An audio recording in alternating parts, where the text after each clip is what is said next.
Sanctions are a blunt instrument. They're not ever an instrument of first choice. They're what you do when you can't think of what else to do, but certainly don't want to use military force.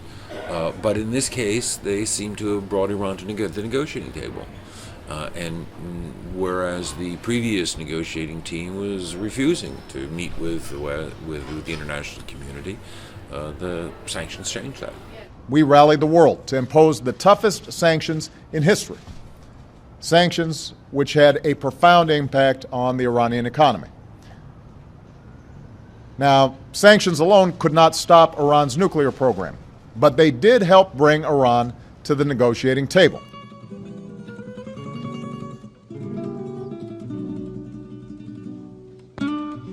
It's very hard to design what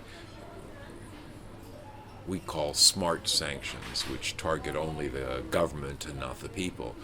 That's always the aim, is to have smart sanctions, but frankly sanctions are by their very nature a blunt instrument. It's hard to make them into a surgeon's scalpel, so that one can put in all kinds of exceptions. I mean, for instance, there are no U.S. sanctions whatsoever blocking people-to-people exchanges, blocking tourism by Iranians to the United States or Americans to Iran. There are no sanctions on the exchange of books or on movies. There are no sanctions whatsoever on academic exchanges. And so one can put in all those exceptions. Right?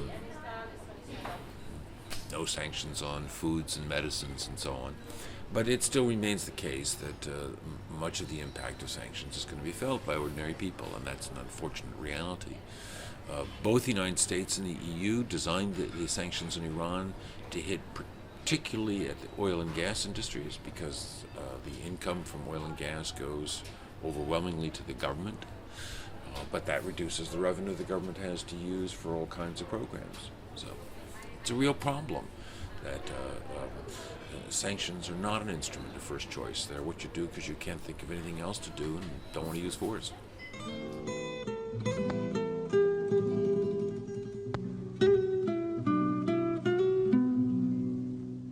Well, look, it's difficult to get compliance with the UN Security Council resolutions, orders, and Iran ignores them and denounces them regularly.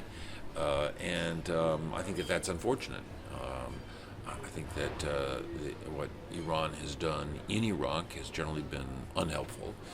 Iran has armed these militias, many of which are murderous thugs, whose activities drive the local population, local Sunni population, into the arms of the Islamic State or Daesh.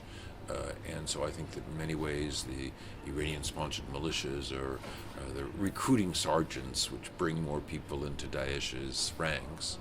And the idea that what Iran is doing in Iraq is helpful in stopping Daesh is, I think, quite mistaken.